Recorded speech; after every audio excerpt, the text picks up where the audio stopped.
ಸ್ನೇಹಿತರೆ, ಮಹಾರಾಷ್ಟ್ರದಲ್ಲಿರುವ ಮಾಥೆರಾನ್ ಒಂದು tourist destination ಆಗಿದೆ. ಇಲ್ಲಿರೋ ಹಿಲ್ ಸ್ಟೇಷನ್ನಿಂದಲೇ ತುಂಬ ಫೇಮಸ್ ಆಗಿರೋ ಮಾಥೆರಾನ್ಗೆ ದೇಶದ ಮೂಲೆ ಮೂಲೆಯಿಂದ ಟೂರಿಸ್ಟ್ಗಳು ಬರ್ತಾರೆ. ಮಾಥೆರಾನ್ ಸುಂದರವಾಗಿರೋ ಪ್ರದೇಶದಿಂದ ಮಾತ್ರ ಫೇಮಸ್ ಆಗಿಲ್ಲ. ಈ ಪ್ರದೇಶದಲ್ಲಿ ಆದ ಒಂದು ಭಯಾನಕ ಹಾಗೂ ಭೀಕರವಾಗಿ ನಡೆದ ಕೊಲೆಯಿಂದಲೂ ಮಾಥೆರಾನ್ ಫೇಮಸ್ ಆಗಿದೆ.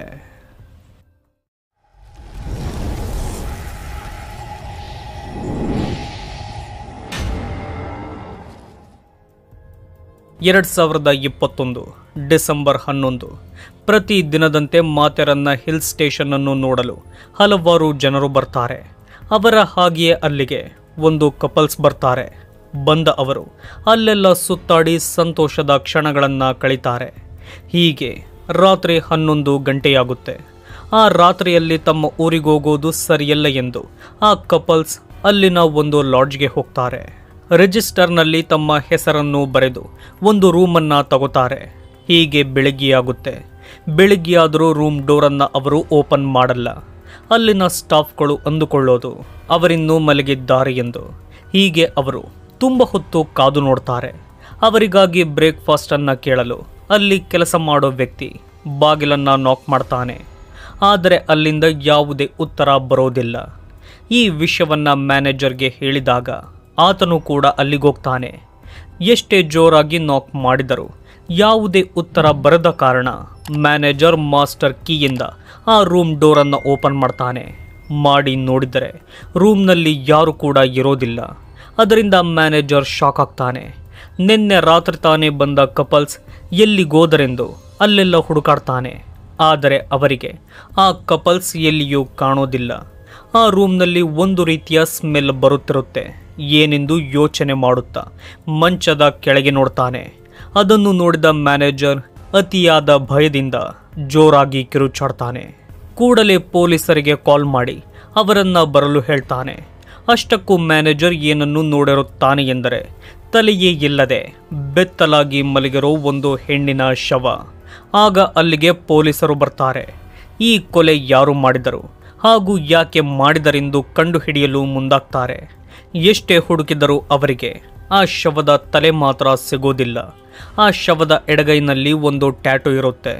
ಆ ಟ್ಯಾಟೂ ಇದ್ದ ಜಾಗವನ್ನು ಕಿಲ್ಲರ್ ಸ್ವಲ್ಪವೂ ಗುರುತು ಸಿಗದ ಹಾಗೆ ಚಾಕುವಿನಿಂದ ತುಂಬ ಡೀಪ್ ಆಗಿ ಸ್ಕ್ರ್ಯಾಚ್ ಮಾಡಿರ್ತಾನೆ. ಹೀಗೆ ಮಾಡಿದ್ದ ಕಾರಣ ಪೊಲೀಸರಿಗೆ ಆ ಟ್ಯಾಟೂಯಿಂದಲೂ ಏನೂ ಯೂಸ್ ಆಗಲ್ಲ. ಅದರಿಂದ ಆ ಶವ ಯಾರದು ಎಂದು ಕಂಡುಹಿಡಿಯಲು ಸಾಧ್ಯವಾಗಲ್ಲ. ರಿಜಿಸ್ಟರ್ನಲ್ಲಿ ಆ ರೂಮ್ಗೆ ಬಂದಿದ್ದ ಕಪಲ್ಸ್ನ ಹೆಸರು ರುಬೀನಾ ಬೇಗಂ ಹಾಗೂ ಅಮ್ಜದ್ ಖಾನ್ ಎಂದು ಬರೆದಿರುತ್ತೆ. ಯಾವುದೇ ರೀತಿಯ ID ಪ್ರೂಫನ್ನು ಲಾಡ್ಜ್ನವರು ತೆಗೆದುಕೊಂಡಿರಲ್ಲ. ಪೊಲೀಸರಿಗೊಂದು ಅನುಮಾನ ಇರುತ್ತೆ, ಈ ರಿಜಿಸ್ಟರ್ನಲ್ಲಿರೋ ಹೆಸರು ಫೇಕ್ ಎಂದು. ನಂತರ ಅಲ್ಲಿನ CCTV ಫೂಟೇಜನ್ನು ಚೆಕ್ ಮಾಡ್ತಾರೆ.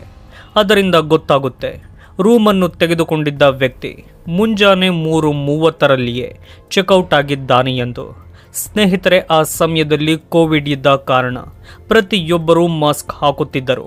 ಆ ಕಪಲ್ಸ್ ಕೂಡ ಫೂಟೇಜ್ನಲ್ಲಿ ಪೊಲೀಸರಿಗೆ ಕಾಣ್ತಾರೆ. ಆದರೆ ಅದರಲ್ಲೂ ಮಾಸ್ಕ್ ಹಾಕಿಕೊಂಡಿರ್ತಾರೆ. ಬೆಳಿಗ್ಗೆಯ ಸಮಯದಲ್ಲಿ ಚೆಕ್ಔಟ್ ಆಗಿದ್ದ ಆ ವ್ಯಕ್ತಿ ಒಂದು ಬ್ಯಾಗನ್ನು ಹಾಕಿಕೊಂಡಿರ್ತಾನೆ. ಅದನ್ನು ನೋಡಿದ ಪೊಲೀಸರು ಆ ಹುಡುಗಿಯನ್ನ ಇವನು ಕೊಂದು ಅವಳ ತಲೆಯನ್ನ ಆ ಬ್ಯಾಗ್ನಲ್ಲಿ ಹಾಕಿಕೊಂಡಿದ್ದಾನೆ ಎಂದು ಅಂದುಕೊಳ್ತಾರೆ. ಒಂದು ಸ್ಪೆಷಲ್ ಟೀಮ್ಗಳನ್ನು ಮಾಡಿ ಆ ವ್ಯಕ್ತಿ ಅಥವಾ ಅವನಾಕಿಕೊಂಡಿದ್ದ ಬ್ಯಾಗನ್ನು ಹುಡುಕಲು ಎಲ್ಲ ಕಡೆ ಕಳಿಸ್ತಾರೆ. ಹೀಗೆ ಕಳಿಸಿದ ಕೆಲವೇ ಗಂಟೆಗಳಲ್ಲಿ ಜನರು ಓಡಾಡದ ಒಂದು ಜಾಗದಲ್ಲಿ ರಕ್ತವಾಗಿದ್ದ ಆ ಬ್ಯಾಗ್ ಸಿಗುತ್ತೆ.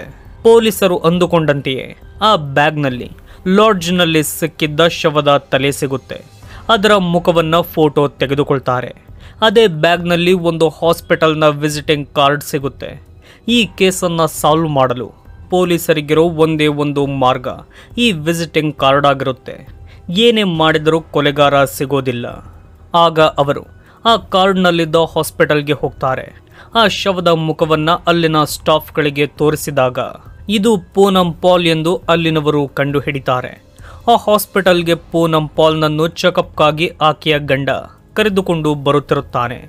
ಆದರೆ ಪೊಲೀಸರಿಗೆ ಪೂನಂ ಪಾಲ್ನ ಗಂಡ ಹಾಗೂ ಆಕೆಯ ಮನೆ ಅಡ್ರೆಸ್ ಗೊತ್ತಾಗಲ್ಲ.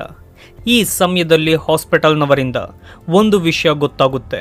ಅದೇನೆಂದರೆ ಪೂನಂ ಪಾಲ್ನ ಗಂಡ UPI ಪೇಮೆಂಟ್ನಿಂದಲೇ ಹಾಸ್ಪಿಟಲ್ ಬಿಲ್ಲನ್ನು ಕಟ್ಟುತ್ತಿದ್ದಿದ್ದು. ಆಗ ಅವರು UPIನ ಸಹಾಯದಿಂದ ಪೂನಂ ಪಾಲ್ ಗಂಡನ ಫೋನ್ ನಂಬರ್ ತಗೋತಾರೆ.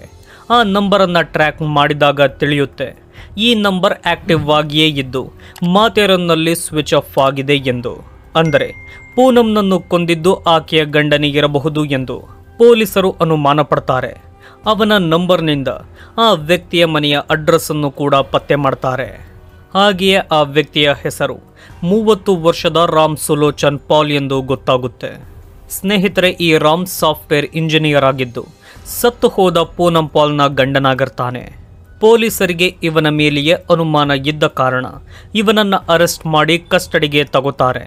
ಏನೇ ಮಾಡಿದರೂ ಪೂನಂ ಪಾಲ್ನನ್ನು ಕೊಂದಿದ್ದು ನಾನೇ ಎಂದು ಆತ ಒಪ್ಪಿಕೊಳ್ಳಲ್ಲ. ಪೊಲೀಸರ ಸತತ ಪ್ರಯತ್ನದಿಂದ ಕೊನೆಗೂ ರಾಮ್ ಸುಲೋಚನ್ ಪೂನಂನನ್ನು ಮಾಥೇರನ್ಗೆ ಕರೆದುಕೊಂಡು ಹೋಗಿದ್ದು ನಾನೇ, ಅವಳನ್ನು ಕೊಂದಿದ್ದು ಕೂಡ ನಾನೇ ಎಂದು ಒಪ್ಪಿಕೊಳ್ತಾನೆ. ನಂತರ ಆತನಿಂದಲೇ ಈ ಕೊಲೆಯ ಮೋಟಿವನ್ನು ಪೊಲೀಸರು ತಿಳಿದುಕೊಳ್ತಾರೆ. ಸ್ನೇಹಿತರೆ, ಈ ರಾಮ್ ಸುಲೋಚನ್ ಪೂನಂನನ್ನು ಮದುವೆಯಾಗಿರ್ತಾನೆ. ಅವಳನ್ನು ಪ್ರಾಣಕ್ಕಿಂತ ಹೆಚ್ಚಾಗಿ ಪ್ರೀತಿ ಮಾಡುತ್ತಿರುತ್ತಾನೆ. ಹೀಗಿರುವಾಗ ಒಂದು ದಿನ ರಾಮ್ ಪೂನಂ ಜೊತೆ ಮಾತಾಡುವಾಗ ಅವನಿಗೆ ಪೂನಂಗೆ ಒಬ್ಬ ಬಾಯ್ ಫ್ರೆಂಡ್ ಇದ್ದ ಎಂಬ ವಿಷಯ ಗೊತ್ತಾಗುತ್ತೆ.